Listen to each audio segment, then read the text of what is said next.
महोदय, मैं यह कहना चाहता हूँ कि इधर देश के सामने जो स्थितियाँ आई हैं और विशेष रूप से आपातकालीन स्थिति के अंतर्गत जो हमारे देश में स्थिति आई है, उससे देश के सम्मुख एक प्रश्न आ गया है। और वह प्रश्न यह आया है कि यह देश और इस देश के नेताओं में किसका फैसला होना चाहिए और इसका फैसला प्रमुख होना चाहिए। पिछले दिनों का अनुभव यह रहा है कि स्वतंत्रता के बाद जितने भी प्रगतिशील विधेयक या कानून आए हैं, उनको लेकर हमेशा जो हमारी अदालतें रहीं, उन अदालतों ने जनता के विरुद्ध फैसला दिया। हम इन विधेयकों द्वारा जनता की सेवा करना चाहते थे।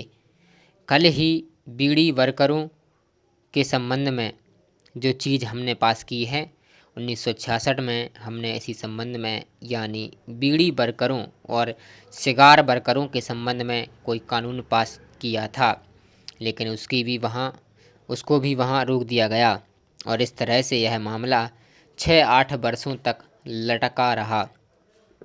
सवाल यह है कि इस समय हम क्या अपने देश में ऐसी स्थिति लाना चाहते हैं कि इस सभा को, जिसको आप संसद कहते हैं, राज्यसभा और लोकसभा, उसको संविधान में संशोधन करने के संबंध में मौलिक अधिकार होने चाहिए, क्योंकि समय बदल गया है।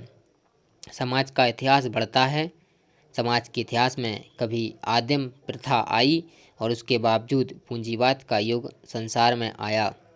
अब संसार में दूसरा युग आ गया है। अब संसार में इधर उधर परिवर्तन आ रहे हैं और वह एक समाजवादी प्रणाली की ओर जा रहा है।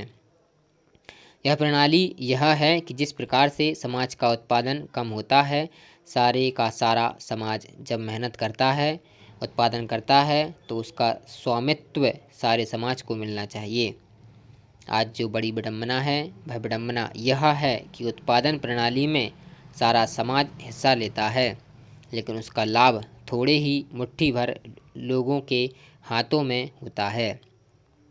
यह जो राज्यसभा या लोकसभा है, जो संसदीय प्रणाली है, उसका मूल तत्व यह है कि हम जनता के प्रतिनिधियों को अधिकार दें और अदालतों को अधिकार ना रहे, अदालत के जजों को यह अधिकार ना रहे कि वह जब चाहे हमारे कानूनों को तब्दील कर दें। जनता के प्रतिनिधि जिस चीज़ को स्वीकार करते हैं, उसको वे नामंजूर कर देते हैं। इसके संबंध में हमारी जो मांग है वह यह है कि संविधान में संशोधन करने के संबंध में अक्सर लोकसभा और राज्यसभा में जो बिल आया करते हैं, उनका मूल तत्व यह है कि जनता के प्रतिनिधियों को अधिकार दिया जाए और उनको प्रभुत्व दिया जाए।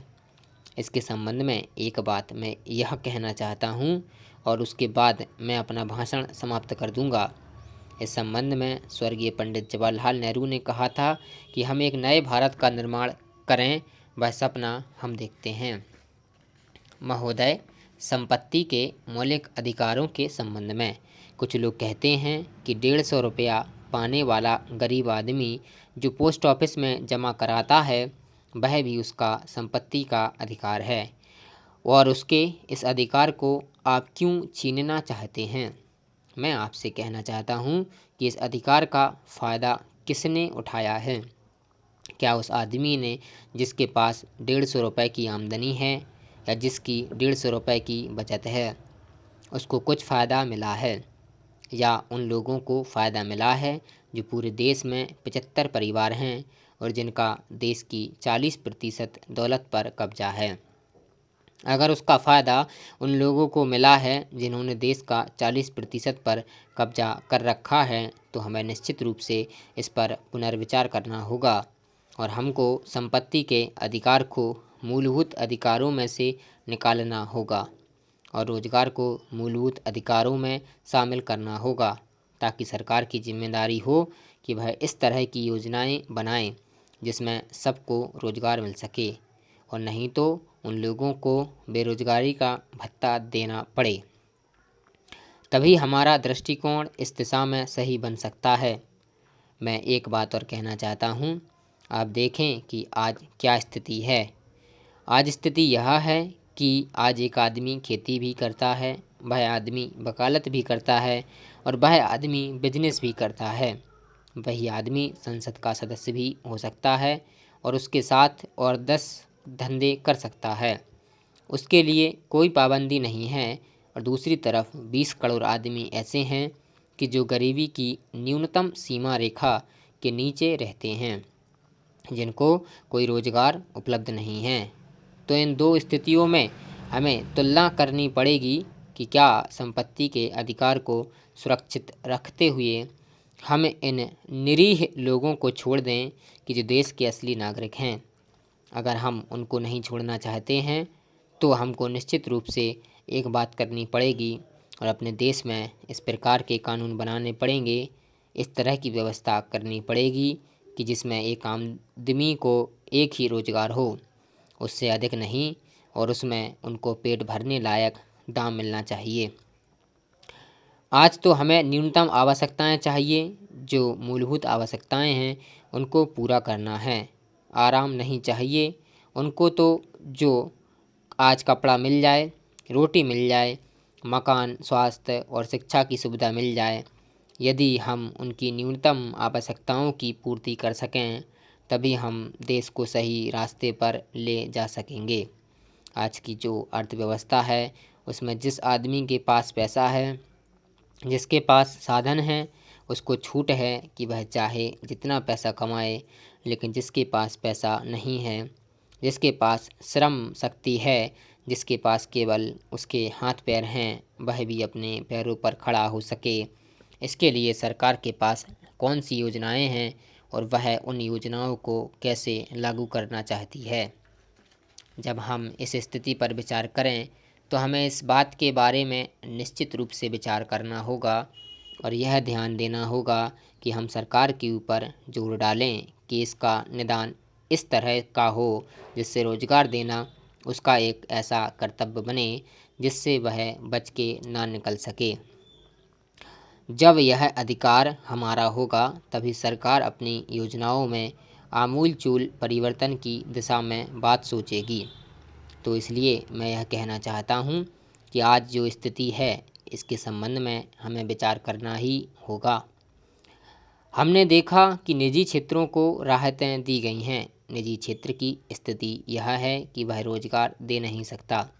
अब हम उत्पादन क्षमता बढ़ाने की बात करते हैं।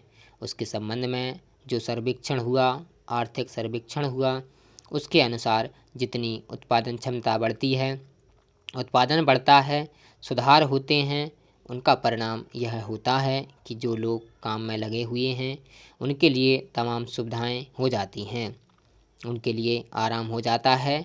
लेकिन उसका दूसरा परिणाम यह होता है कि नए रोजगार के दरवाजे बंद हो जाते हैं।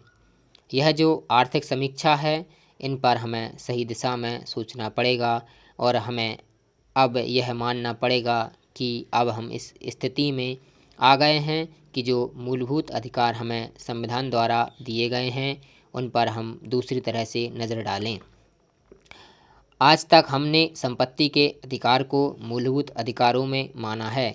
मेरा कहना यह है कि यह भी एक कारण है, बड़ा कारण है, जिससे हमारी दिशा, हमारे दृष्टिकोण को बदलने में सहायता मिली है। यह जो आज़ादी हमारी आई है, हमारे देश में आई है, सभापति महोदय, यह सही है कि इस आज़ादी के लिए बहुत भारी बलिदान किए गए, लोगों ने बहुत कुर्बानियाँ दी, बहुत संघर्ष किए और उसके बाद हमें आज़ादी मिली है। लेकिन इसके साथ साथ यह बात भी सही है कि आज़ादी समझौते की आज़ादी भी थी और जब हमको समझौते से आज़ादी मिली तो हमें कई बातों पर समझौता करना पड़ा। जो संपत्ति का अधिकार हमें मिला वह उस समझौते में से एक है। हमने जो समझौते उस वक्त किए थे उन पर पुनर्विचार किया, चाहे वह राजाओं के प्रिवी पर्स का समझौता हो, चाहे वह बैंकों के राष्ट्रीयकरण की बात हो, चाहे आईसीसी अफसरों को दी जाने वाली सुविधाएं हों। इन सवालों पर हमने पुनर्विचार किया है और पुनर्विचार के बाद हमने उन सुविधाओं को वापस लिया है। इसी तरह से संपत्ति का अधिकार है जिसको अक्षुण्ण रखने के लिए सरकार ने इजाज़त दी है, परंतु जब सरकार उसके बारे में कानून बनाती है तो उसमें इस तरह की स्वतंत्रता नहीं होती और कहा जाता है कि हमारे मूलभूत अधिकारों का हनन किया जा रहा है।